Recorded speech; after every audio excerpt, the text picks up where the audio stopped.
Hey guys, I've been a Challenger player since set 3, and after playing a ton of games on the live servers since set 9 release, I've compiled a list of comps that I think are the strongest, give you my strategies on how to play the current meta. I also have a list of the legends and my thoughts on them, and also my opinion on what the really strong augments are and what direction they give you. I have some notes on all of the comps you could play here in both the AD tree and the AP tree, and in this video I'm going to go through all of these notes and explain to you how I would flex between all of this information. So right now in the current meta, the AD tree seems a bit stronger than the AP tree. The reason why is because right now the S tier comps, in my opinion, are going to be Zaun Gunners, Freljord Deadeyes, and Ionia Challengers. All of these comps all leverage a 4-cost AD carry. Aphelios and Zeri are both really strong right now, and Urgot is an extremely good secondary carry for both of these premier S tier comps. And Yasuo is also a very strong bruiser AD carry as well, but he's played along with Kaisa, so you also need some AP items for that comp. So for the AP tree, it's a bit more niche in my opinion because it relies on very specific, or not very specific, but certain specific conditions for you to play it. For example, Sorcs is mainly playable only if you get A+1. The Yasuo-Kaisa duo, Kaisa uses AP, but you additionally also need AD stuff as well. There are also some certain reroll comps that play around AP really well, like reroll multicasters. You could also play around reroll Katarina. But overall, one thing I wanted to note is that in set 9, although the EXP breakpoints have changed, and although there is an influx of gold that you get if you play a certain legend, in general, the leveling intervals from my experience is still going to be the same. If you have a shit opener, sometimes you have to file lose in the 3-2 and slight roll to play for top 4. If you're still weak at 4-1, you can roll down again. If it's like a win-lose situation, you might want to all in at 4-1 and donkey roll until you hit a stable board and then push 8. And if you have a really strong early game opener and you're high rolling, you could slight roll at 4-1 just to stabilize a little bit and then push level 8 to play for the win. Going into other comps, in the A tier, we have Sorc +1, Void +1. Void +1 is very consistent. If you manage to hit the Belveth, you're guaranteed a top 4 because you have Baron. Noxus +1 is really good, however, it depends on the +1. And Shurima +1 Shurima is playable only if you get the +1. There are some really strong reroll comps right now. I think Trist reroll is the most dominant right now. You also have Garen reroll, however, this kind of relies on hitting Pandora's items, so for all of you TF enjoyers out there, you could try out this comp because it relies on getting a lot of Zeeks and Bis for Garen. You also have Slayer reroll, where you reroll around Zed and Kled, and you also have the multicaster reroll. There are a few variants. One variant is you play around Teemo and Talia, and the other variant is playing around reroll Sona and Vel'Koz. So one brief thing that I want to cover in set 9 are legends. So as you guys all know, Legends is the new set 9 mechanic, which I think is actually pretty cool. However, there are no stats out for Legends, so I think a lot of you are probably wondering, oh, what is the best Legend that I should play to climb right now, or what Legend suits my playstyle the best? So my opinion is that there are definitely some Legends that are stronger than others. I think right now, Poro is really strong right now just because in the beginning of a set, a lot of augments are going to be imbalanced. Some are going to have a very high win rate and some are going to have a very low win rate. If you pick any other legend that's not Poro, you're basically losing one extra opportunity to hit one of those extremely broken augments that have like a 3.0 average placement. So my opinion is that that's the reason why Poro is very strong right now. However, as the meta develops and the augments get more balanced by Riot, I think that Poro will not be as strong, and it will be better to pick another legend later to guarantee that you don't have an extremely low roll augment. TF is also really good right now because it gives you direction from stage 2-1, allows you to force best in slot, and it enables certain comps that require a very specific set of items. For example, reroll Garen, you need a ton of Zeeks, and you need a best in slot Garen. Ornn is really good just because Portable Forge is universally one of the best augments that you could take at 2-1 and 3-2. Not 3-2, more so 2-1, but Portable Forge has always been very strong in sets 7 and 8, so this is a very good backup to default to. Lee Sin is very powerful in reroll metas. However, in the current meta, I think it's not really a reroll meta, but I do believe that in the future, when the meta revolves around 8 reroll comps, Lee Sin is going to be very strong and everyone will be playing Lee Sin. And Yi is just pretty strong just because he offers a bunch of combat augments. Combat augments usually need 2 or 3 combat augments to take first. If you're stuck with 2 econ augments, your board is just going to be way too weak to compete with people with 2 or 3 combat augments. If you're not really playing to climb, you're just playing to have fun, you don't need to pick these. But if you're trying to get LP, I would probably recommend one of these 5 legends. Finally, I listed a bunch of very strong augments I think that are in the current meta. I listed a few tips on how to play each one and why I think they're very strong. So if you see any of these augments, you're most likely going to take these. Without further ado, I'm going to go right into the AD comps and then the AP comps. So the first comp I'm going to be covering in this guide is going to be Zeri. So Zeri is, in my opinion, very, very strong right now in the current meta just because Gunner is slightly overtuned. If you just read this, they get so much AD per auto attack, and Jace is one of the Gunners that give a lot of attack speed to both of his adjacent units, and if you just spam Zeeks on Jace, your Zeri is going to get infinite AD, so you don't even need to build any AD items on her. You just build attack speed and items that crit off that already high base AD like IE, GS, Hodge, Guardbreaker, Lost Whisper. So in this comp, there are 2 main openers that you could play into it. The first opener is going to be Piltover, which is going to be the high roll one. If you get Piltover at 2-1, you want to sack the first 5 rounds. The reason why is because the early game is the most optimal time to trade your health for power on your T-Hex. Because even if you lose, you're probably going to lose like 4 HP, but you're going to get 3 charges on your T-Hex. And once you cash out on your T-Hex, you're probably going to be strong enough to win all of the subsequent rounds until your next 4-1 roll down. The other opener, or not really an opener, but sometimes at level 7, you're just rolling down for some direction and an AD comp to play. So you just hold all the Aphelioses and you hold all the Zeris. And if you manage to hit a 2-star Zeri before the 2-star Aphelios, you could just hard commit onto the 4 Gunner variant without Piltover. And in that case, your board might look something like this instead. Here, notice the front line is different because you don't actually need to play 3 Piltover. You're playing around Sedge. You also play around 4 Zaun as well. And you could also splash in Ashe if you're playing Sejuani because it shreds the enemy team and you end up not having to build the Lost Whisper. So after rolling that level 7 and you're stable and you push 8, you want to cap out your board somehow. With the Piltover variant, the most common cap out board is going to be something like this. So you could later on drop the Tristana for a Senna if you find one. And then additionally, you could also drop the Vi later, assuming your Sedge and your Echo and Urgot are all upgraded, because if you drop the Vi, you're going to lose a lot of frontline. But once you have a good frontline established, you drop the Vi for Heimer. So your board will look something like this. If you lack the frontline, you could consider getting the self-repair upgrades and put the turret in the front. Otherwise, if your frontline is pretty well established, you could just put your turret right here or something. At level 9, you probably just splash in a random Scion because you lost your Vi. Your board will look something like this. I already went over the Zeri items, but very good Urgot items are going to be Bruiser items. So Titans, BT, Hodge is good. Even GS is good. One mistake that I want to clarify is that you don't want to greed too hard for Zeeks on Jace. Because let's say like, for example, you only have like a Lost Whisper on your Zeri, and then you have a sword. You like kind of want to, if you don't have 3 items prepared for Zeri, you don't want to make the Zeeks, because you're going to end up in a situation where you're going to have, let's see where Zeeks is. You're going to have something like this, and then you're going to have like a 1 item Zeri. Maybe you'll have something like this. This setup is going to be less damage than if one of your Zeeks was an IE instead, just because you want 3 full items on your main carry at all times. The Zeeks, you just want all of your leftover components to be made for Zeeks. So one other variant I want to go over without Piltover is this. So if you don't hit the Piltover early, you don't want to play around Piltover in your late game board because your T-Hex it'll be too late to play the T-Hex because it's just going to be too weak.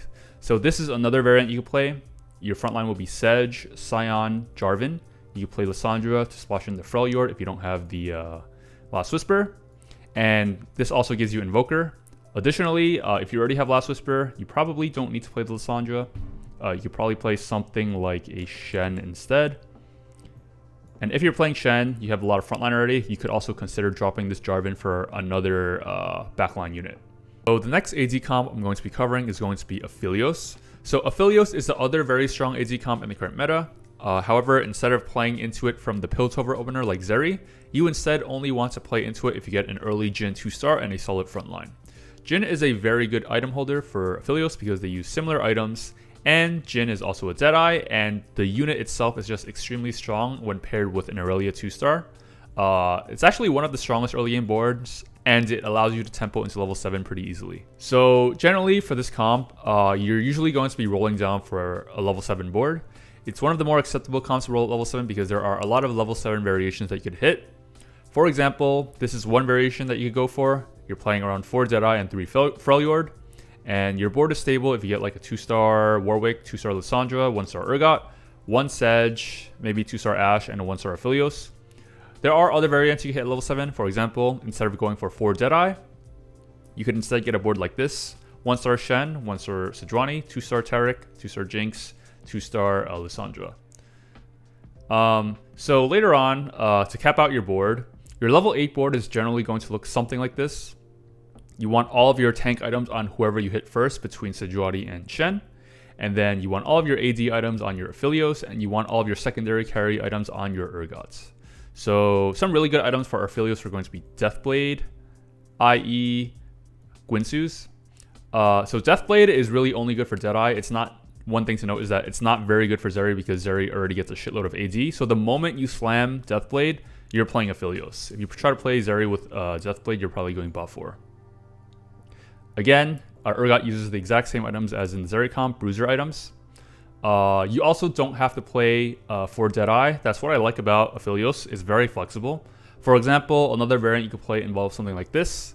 Instead, you're primary carrying your Aphelios and you're dual carrying your Urgot and your Kaisa.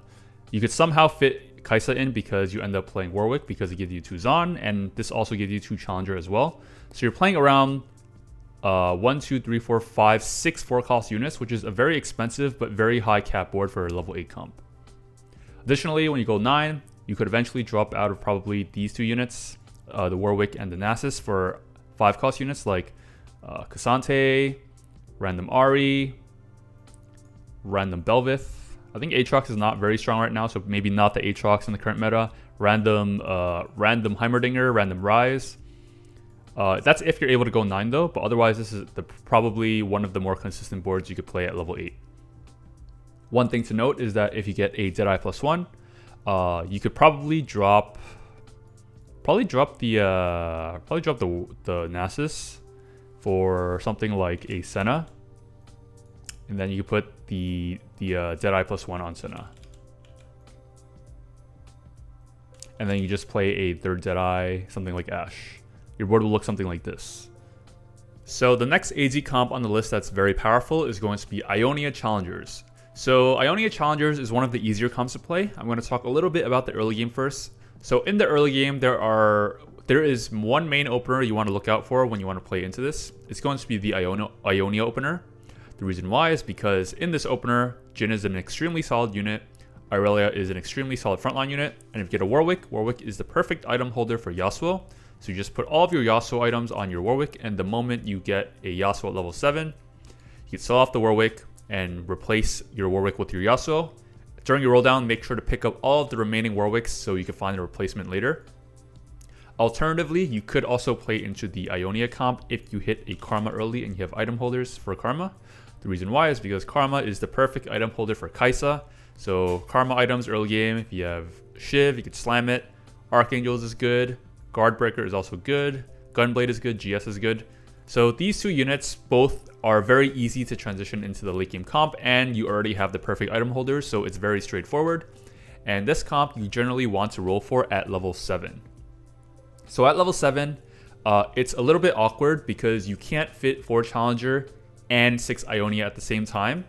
And you kind of have to make a decision on which one to play and what your strongest board is. I personally think that it's better to play 4 Challenger and 4 Ionia. So for example, I would probably drop this set and then I would play like a random Jarvan that I find or something. And this would be my board. Alternatively, you could also play 6 Ionia and 2 Challenger instead. So you drop Jarvan, you look for the other Ionia units. So the other Ionia units are going to be Set and probably Zed. And in this case, you don't have enough room to play the 4th Challenger, so you would probably just drop this Warwick, and your board will look something like this. It depends on who you 2-star at level 7. This is where like the skill comes in. If you get more 2-star units for Ionia, you play 6 Ionia. It's a very cheap board. If you get more 2-star units for the 4 Challenger variant, then you want to play the 4 Challenger variant instead. And of course, if you don't hit the Kaisa, you just drop the Kaisa completely and just play like a random other unit. And then this would be perfect because if you're primary carrying your Yasuo during your level 7 board, You don't even need to play the Kaisa because you already have the 2 Challenger Breakpoint. But if you have a lot of AP items, you want to somehow fit Kaisa into your board. So in that case, you definitely don't want to draw the Kaisa.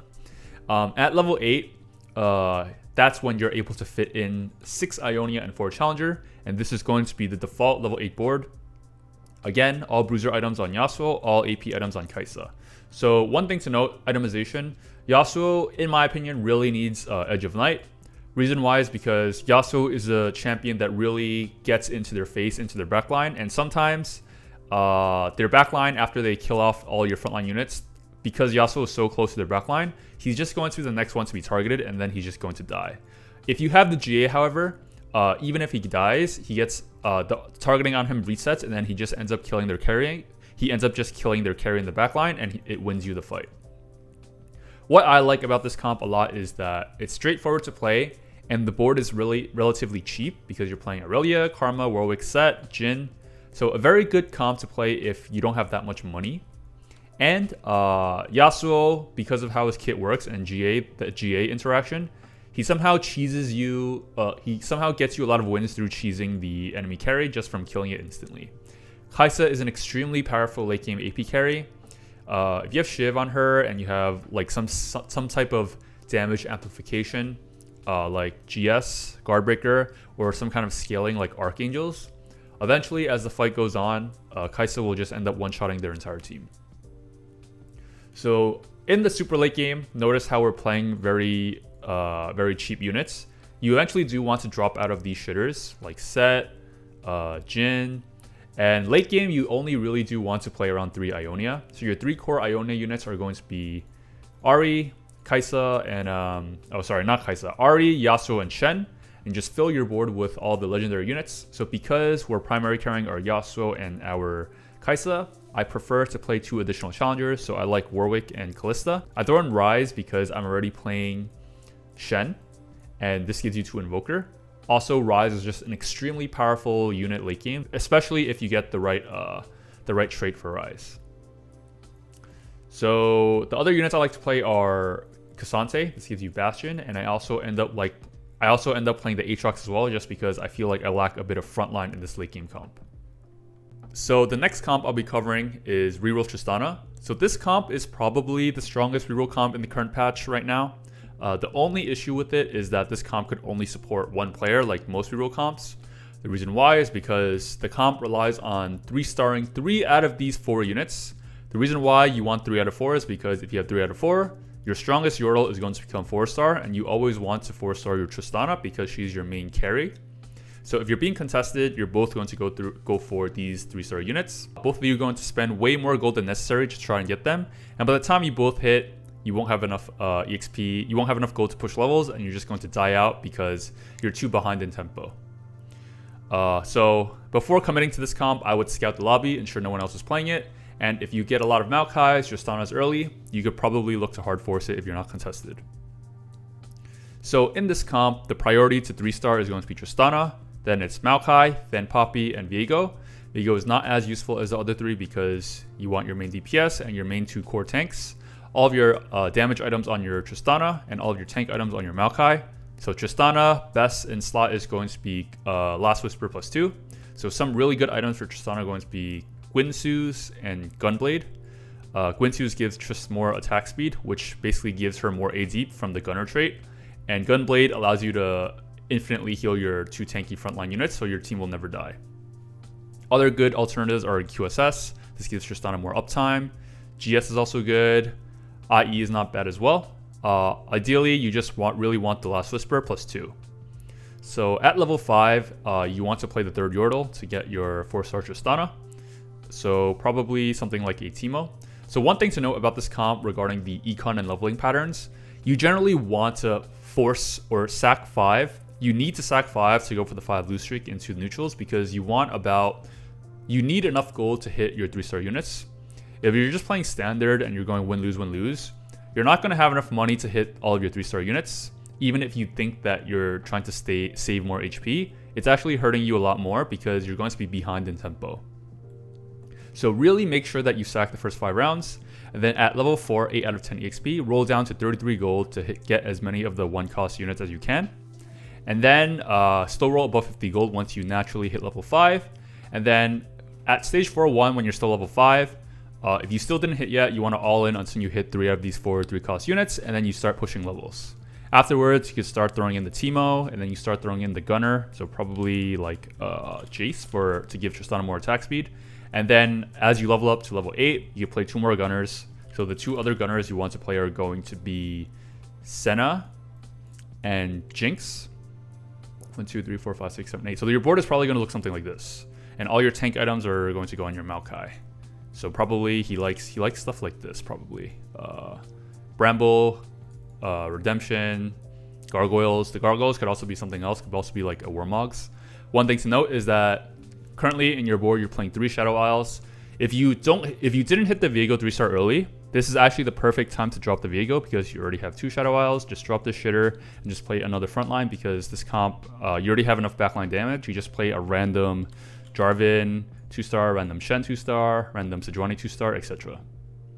And later on, you can also drop this Teemo for Heimerdinger as well. This gives you the turret and gives you a lot of extra utility. So something like this. So on to the AP comps. The first AP comp I'll be covering is going to be Void. So Void is very strong, especially if you get the Void +1. And there are a few reasons. One reason, obviously, is because there are only 7 Void units in the game, and if you get the Void +1, you get access to Baron Nashor at the late game, so it actually allows your comp to scale. The other reason that most people forget why this comp is really strong is because it enables you to hit the 6 Void breakpoint way earlier and way more consistently. So if you notice, the 6 Void units to hit Rift Herald include the 4-cost carry Keima. However, Keima, sometimes when you roll down, you might not hit it. So you're not guaranteed to hit the 6 Rift Herald power spike.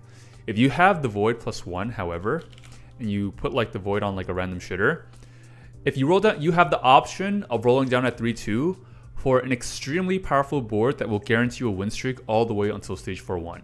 And it just requires you to hit these 5 units, which are very common to hit. You don't need to hit the Keima. So this is why I think Void is extremely consistent.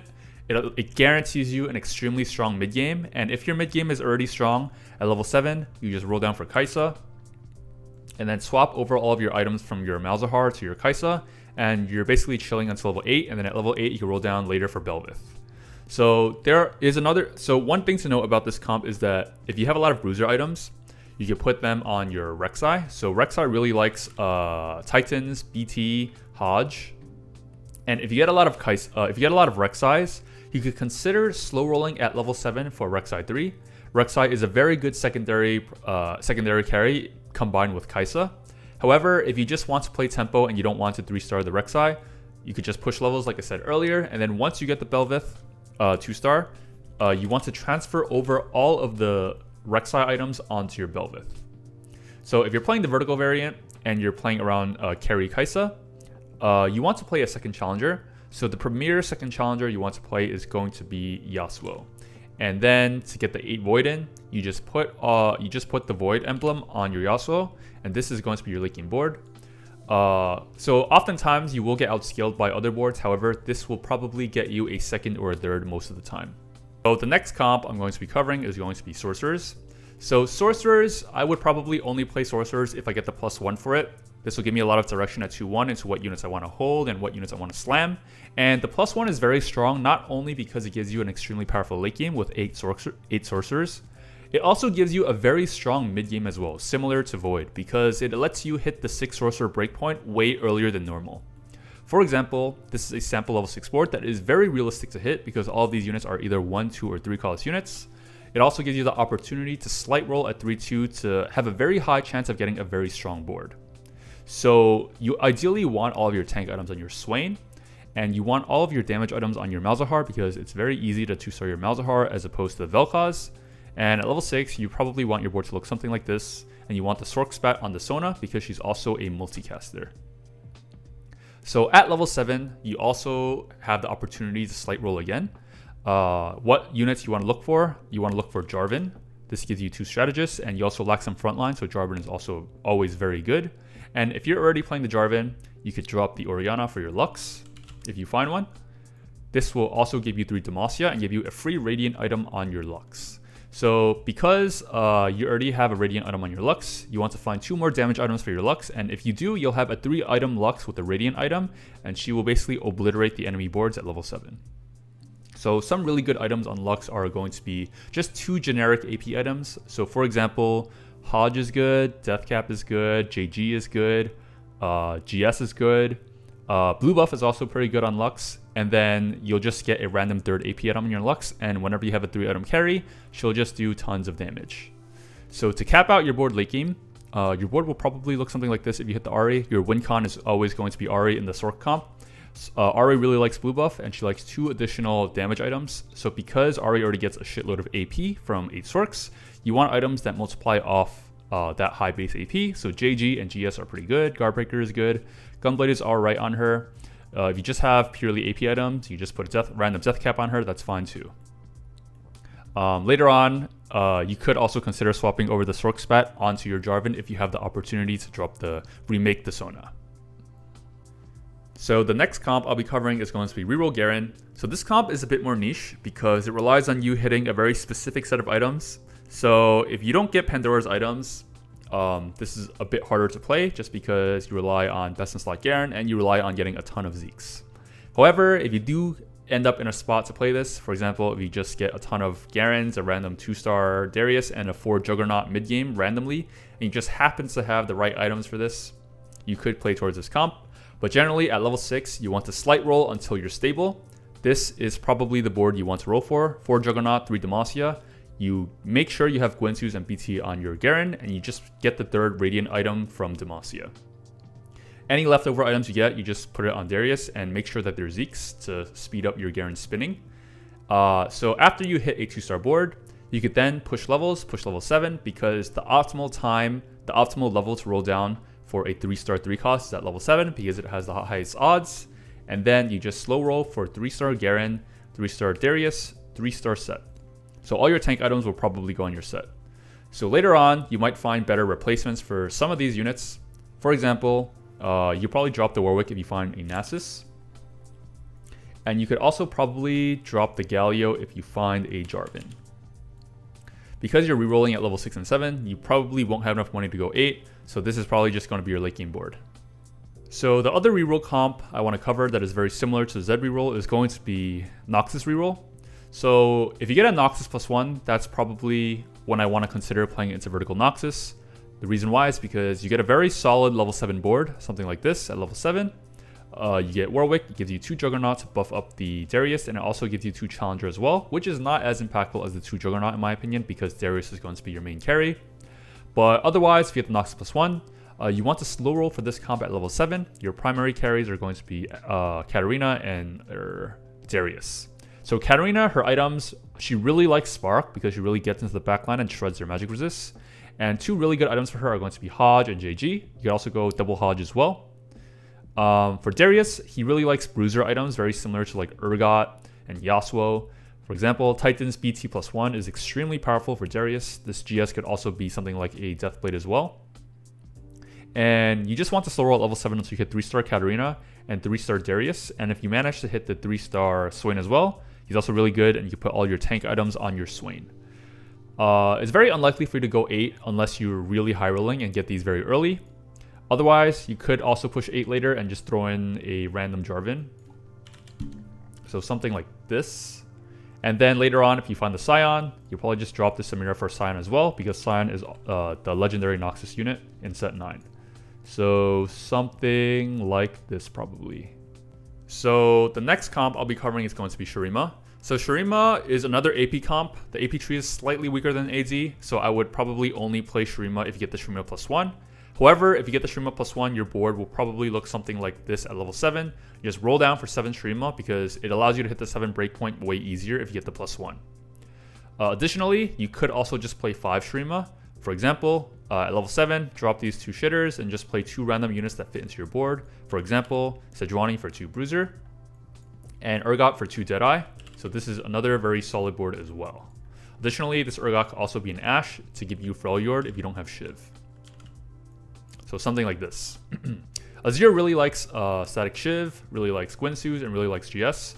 Mainly the 2 core items are probably going to be Shiv and Guinsoo's. The last item is pretty flexible. And you probably want to put all of your tank items on your Nasus.